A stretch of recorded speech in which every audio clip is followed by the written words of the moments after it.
Muy bien, vamos al lío. A ver, si pensamos en el derecho, lo normal es que se nos vengan a la cabeza un montón de reglas, de prohibiciones, de castigos, pero ¿y si le damos la vuelta? ¿Y si lo imaginamos como, bueno, como el código fuente, como el sistema operativo que hace que toda nuestra sociedad funcione?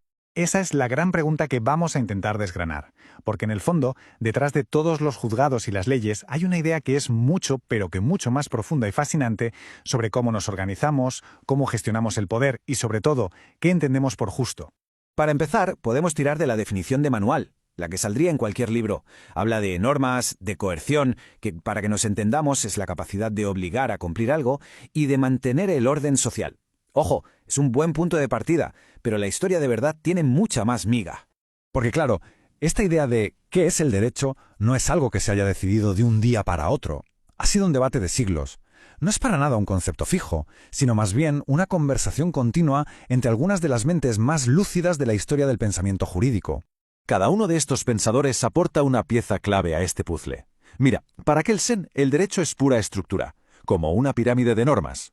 Bobbio, por su parte, le da un objetivo muy práctico: conseguir la paz social, aunque para ello haya que usar la fuerza.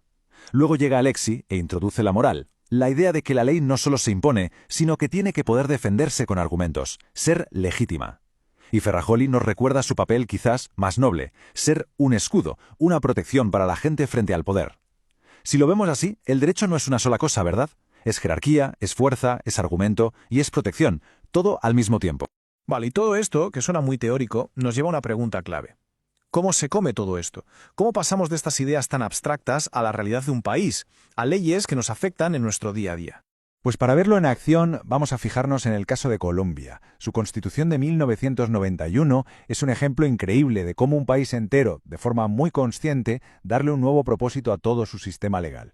Fue un antes y un después, de verdad. Aquí está el gran cambio de mentalidad. Se pasó del típico Estado de derecho clásico, donde la ley es como un árbitro neutral que solo se preocupa del orden, a un Estado social de derecho. Y aquí la misión cambia por completo. La ley deja de ser neutral y se convierte, de forma intencionada, en una herramienta activa para buscar la justicia y transformar la sociedad. Y estos principios pasaron a ser el nuevo corazón del sistema. La dignidad humana por encima de todo. La idea de que no basta con la igualdad sobre el papel, hay que buscar una igualdad real. Y que los derechos fundamentales tienen que ser efectivos, tienen que notarse en la vida de la gente, no ser solo palabras bonitas. De repente, la ley tiene una misión clara. Con esta nueva hoja de ruta, vamos a ver cómo se traduce todo esto en el día a día del derecho. O sea, qué trabajos concretos hace para que la sociedad funcione como un todo.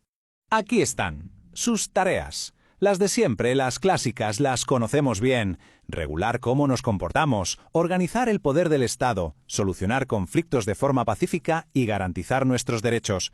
Pero la verdadera clave de este modelo, el cambio de chip, está en la quinta función, la transformadora.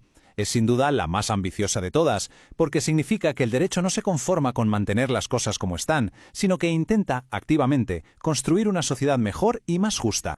Pero claro, una cosa es tener unos ideales fantásticos en la ley y otra muy distinta es llevarlos a la práctica. Y es justo aquí donde nos topamos con el mayor desafío de todos. Esa distancia, a veces enorme, que separa lo que la ley promete de lo que la gente vive en su día a día.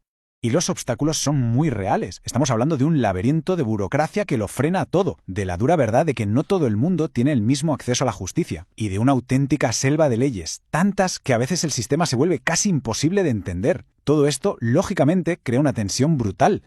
Y justo todos estos desafíos nos llevan de cabeza a una tensión fundamental, a un conflicto que está en el mismísimo corazón de lo que significa aplicar el derecho.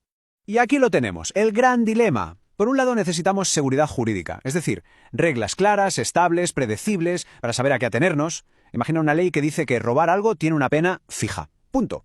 Eso da seguridad. El problema es que si nos agarramos a esas reglas sin más, podríamos acabar castigando igual a un ladrón profesional que a una persona que ha robado una barra de pan porque no tenía para comer. Y ahí es donde entra en juego la justicia material, que busca la solución más justa para cada caso concreto. Pero claro, si nos volvemos demasiado flexibles, corremos el riesgo de caer en la arbitrariedad, que cada decisión dependa del humor del juez de turno. Es un equilibrio, de verdad, increíblemente delicado.